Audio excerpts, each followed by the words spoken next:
Good afternoon everyone, কেমন আছেন সবাই? আমি জয়ন্ত সরকার চলে এসেছি আপনাদের সামনে পোস্ট মার্কেট অ্যানালিসিস এর সেশন নিয়ে।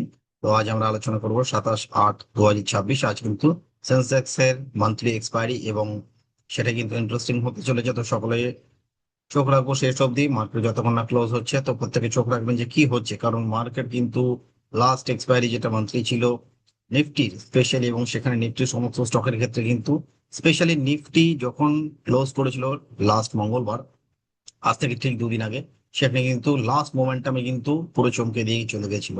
ওটা দুর্দান্ত কিন্তু মোমেন্টাম, লাস্ট 1 মিনিটের ক্যান্ডেল এসেছিল, সেটা কিন্তু 75 পয়েন্টের কিন্তু মোমেন্টাম এসেছিল। তো আজকে আপসাইডে আসবে না নিচের দিকে আসবে সেটা আমরা জানি না। নিফটি কিন্তু উপরের দিকে গেছিল, তো সেই অনুযায়ী কিন্তু মার্কেটের শেষ অব্দি ফোকাস রাখবেন যে কি হতে পারে আজকে। ওকে, যারা যারা 3:30টার মধ্যে দেখে নেবেন এই সিরিজটা। ওকে, চলুন তাহলে ঝটপট করে স্ক্রিন শেয়ার করবো, আর লেট করবো না, একটু সবার সামনে আমরা প্রত্যেকদিন রিসার্চ ডিসক্লেমারটাকে সামনে রেখে কথা বলি। সেখানে আমরা post market analysis by ILM এবং রিসার্চ ডিসক্লেমারে ইকুইটি, ডেরিভেটিভ, কারেন্সি, কমোডিটিস বা যে মার্কেট নিয়ে আমরা কথা বলছি সেখানে কিন্তু কোনো রকম বাই সেল হোল্ডার রেকমেন্ডেশন না, পুরোটা কিন্তু লেভেল বেসড সাপোর্ট, রেজিস্ট্যান্স এগুলোকে আমরা মার্ক করে তার লেভেল প্রোভাইড করে, এবং সেখানে পুরোপুরি টেকনিক্যাল প্যারামিটার দিয়ে আমরা কথা বলে থাকি। সেখানে candlestick, RSI, Bollinger band, open ইন্টারেস্টের ভ্যালুয়েশনটাকে দেখে কিন্তু আমরা কথা বলি। নেক্সট একটু ব্র্যান্ড কোড, ডলার ইন্ডেক্স, সাথে চলে আসে আমাদের ইউএসডি আইএনআর, ইন্ডিয়া ভিক্স এবং নিফটি যে ভিউ বা সেন্সেক্স এর ভিউ থাকবে সেটা নিয়ে একটু আলোচনা করি। তো ঝটপট একটু দেখে নেবো প্রথমে ডলার ইন্ডেক্স বা আমাদের ব্রেন্ট কোড কি করছে। ব্রেন্ট কোড ডলার ইন্ডেক্স প্রথমে দেখতে পাচ্ছি একটা কিন্তু আপসাইডের মোমেন্টাম দেখাচ্ছে টিল নাও। সেটা আরএসআই 40-র কাছে কিন্তু রেজিস্ট্যান্স জোনে দাঁড়িয়ে রয়েছে, মাথায় রাখতে হবে। যতক্ষণ না ব্রেকআউট করছে 40 কে, ততক্ষণ কিন্তু কোনো রকমেতে বিয়ারিশ মোমেন্টাম যাবে না।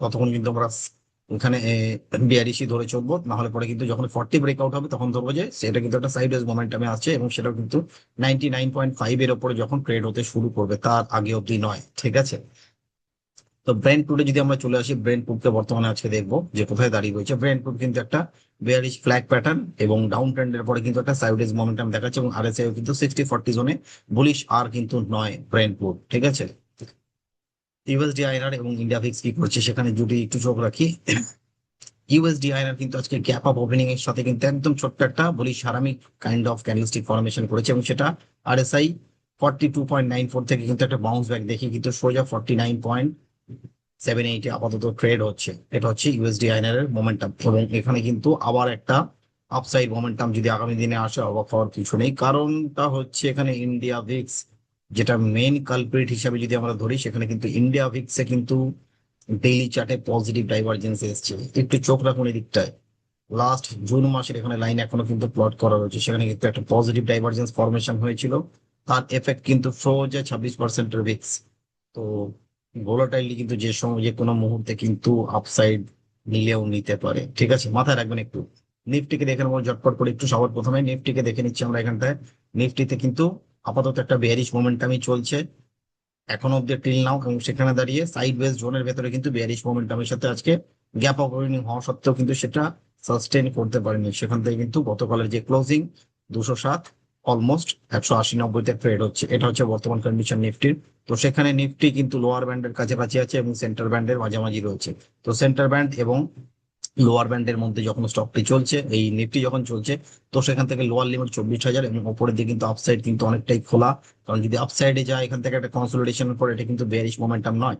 ওভারঅল যদি আমরা জোনটাকে দেখি, জোনটা কিন্তু একটা সাইডওয়েজ জোনের ক্ষেত্রে ট্রেড হচ্ছে, এবং যে কোনো মুহূর্তে এখান থেকে যদি বুলিশ মোমেন্টামে যদি কনভার্ট হয়, তাহলে পরে কিন্তু সেখানে 365-এর উপরে যখনই ট্রেড হতে শুরু করবে নিফটি, দেন আবার কিন্তু তার আপসাইড দেখিয়ে দেবে। এখানে 550 লেভেল কিন্তু আবার দেখাতে বাধ্য নিফটি। ঠিক আছে, তো এই হচ্ছে বর্তমান কন্ডিশন।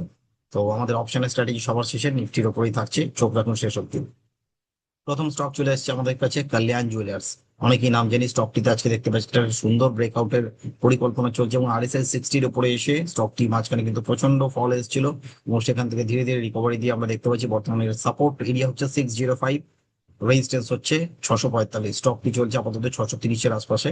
তো সেখানে দাঁড়িয়ে আমরা যদি একটা বুলিশ ট্রেড নিতে চাই, অবশ্যই সাথে যেন একটা পুট আপনার সাথে থাকে যখন আপনারা হেজিং করে কাজ করছেন। তাতে আপনার কিন্তু ম্যাক্সিমাম রিস্ক রিওয়ার্ড রেশিওটা মাথায় রেখে চলতে হবে, যে 605 এর নিচে যদি স্টকটি ক্লোজ হয়, তাহলে পরে কিন্তু ওভারঅল আমাকে লস বুক করে বেরোতে হবে। মানে এইটুকুনি রিস্ক কিন্তু থাকছে। রিস্ক তো মার্কেটে সবসময় আছে, মানুষের লাইফে রিস্ক আছে। গতকাল নেপালে যে ইনসিডেন্ট হচ্ছে, সেটাও কিন্তু যে একটা বড় রিস্ক ছিল সেটা কিন্তু কেউ জানতো না। রিস্ক ইজ অলওয়েজ আনসার্টেন, তো সেটা মাথায় রেখে চলতে হবে। তো মার্জিন রিকোয়ারমেন্ট অলমোস্ট 70,000 কাছাকাছি মার্জিন রিকোয়ারমেন্ট থাকবে কল্যাণ জুয়েলার্সে। নেক্সট স্টক যেটা থাকছে সেটি হচ্ছে ডিকসন টেকনোলজিস। আজকের স্টক গুলো কিন্তু একটু আননোন নেম, সকল অনেকের কাছেই হতে পারে, কারণ অনেকেই নামগুলোর সাথে পরিচিত নয়। তো ডিকসন টেকনোলজিস দেখতে পাচ্ছি দারুণ একটা ফ্রেশ মোমেন্টাম তৈরি হচ্ছে স্টকটিতে, এবং সেখানে আরএসআই তে পজিটিভ রিভার্স ডাইভারজেন্স তৈরি হয়েছে, এবং তাতে ইম্পর্টেন্ট সাপোর্ট হচ্ছে 14,500। ছোট্ট রিস্ক রয়েছে বাট রিওয়ার্ড ইজ এক্সট্রিম। তো সেখানে দাঁড়িয়ে এই স্টকটির সাথে যদি আমরা একটা ফুড অপশন নিয়ে কাজ করি, যদি কোনো কারণে 14,500 নিচে যদি স্টকটি ট্রেড হতে শুরু করে, অলমোস্ট আপনার কিন্তু লসের পরিমাণ খুব ছোট থাকে, খুব সামান্য loss, but reward is extreme premium. ঠিক আছে, তো সেই অনুযায়ী ডিকসনের সাথে একটু চোখ রাখুন, খুব ভালো জায়গায় ভালো স্টকটি রয়েছে। লাস্ট স্টক হচ্ছে সিডিএসএল। তো সিডিএসএল এর নাম অনেকে জানি অনেকে জানি না, বাট সকলেই যারা এই চ্যানেলের দিকে ফোকাস করে বসে রয়েছি বা স্টক মার্কেটে কাজ করি, সকলের সিডিএসএল সম্পর্কে জানা উচিত, এরা অ্যাকচুয়ালি কি করে। ওকে, তো সেটা নিয়ে যদি কারো প্রশ্ন থাকে কমেন্ট বক্সে লিখবেন, আমি সেটা রিপ্লাই করে দেবো। সিডিএসএল অ্যাকচুয়ালি কি? সিরিয়াসলি আপনার সমস্ত কিছু সে আপনার হর্তাকর্তা বিধাতা, এবং সেই আপনার সিকিউরিটি গার্ডের কাজ করছে। ঠিক আছে, আপনার অ্যাকাউন্টের রক্ষণাবেক্ষণ এই সিডিএসএল এর মাধ্যমে হয়ে থাকে। তো এই সিডিএসএল এ দেখতে পাচ্ছি একটা দারুণ বুলিশ মোমেন্টাম দেখাচ্ছে, একটা কনসলিডেশনের পরে বুলিশ মারুল বুঝুর পরে কিন্তু ব্রেকআউটের পর ব্রেকআউট চলছে লাস্ট 3-4 দিন ধরে। তো সেখানে আজকে একটু ছোট্ট করে পজ এসছে, সুযোগ এসছে, 1390 হচ্ছে ভালো সাপোর্ট, 1510 কিন্তু একটা ইম্পর্টেন্ট রেজিস্ট্যান্স। 1510 কিন্তু যদি আসে, তাহলে পরে কিন্তু এক্সট্রিম একটা রিওয়ার্ডও আসতে পারে। সো সেই অনুযায়ী মাথায় রাখবেন, সাথে যেন একটা আপনার পুট অপশন থাকে। তো সেখানে নেট নেট মার্জিন অলমোস্ট 65 থেকে 70 হাজার টাকা মার্জিন লাগবে। তো সেখানে যদি কোনোভাবে যদি 1390 নিচে স্টকটি ক্লোজ করে, কাইন্ডলি এক্সিট ইউর পজিশন। ঠিক আছে, লাস্ট যেটি থাকছে আমাদের অপশনের স্ট্র্যাটেজি, সেটি নিফটির ওপরেই, এবং নিফটির ওপরে যে স্ট্র্যাটেজিটা থাকছে, একটি বুল কল স্প্রেড থাকছে, সেখানে 24,200 কল বাই এবং 24,300 কল সেল। তো নিফটি কিন্তু নিউট্রাল জোনে যদি যেতে হয়, তাহলে পরে কিন্তু 24,300 উপরে ক্লোজিং আসতে হবে অন এক্সপায়ারি। ঠিক আছে, 1 সেপ্টেম্বরে যে এক্সপায়ারি রয়েছে সেই অনুযায়ী। ওকে, তো এই ছিল আজকে আমাদের সারাদিনের স্ট্র্যাটেজি, এবং 4খানা পিক, 3টে ফিউচারের, একটি অপশনের। তো প্রত্যেকের চ্যানেল দিকে চোখ রাখুন, আরো বেশি করে লাইক করুন, শেয়ার করুন, সাবস্ক্রাইব করুন। প্রত্যেকে ভালো থাকবেন, সুস্থ থাকবেন। Happy trading, happy investing to everyone.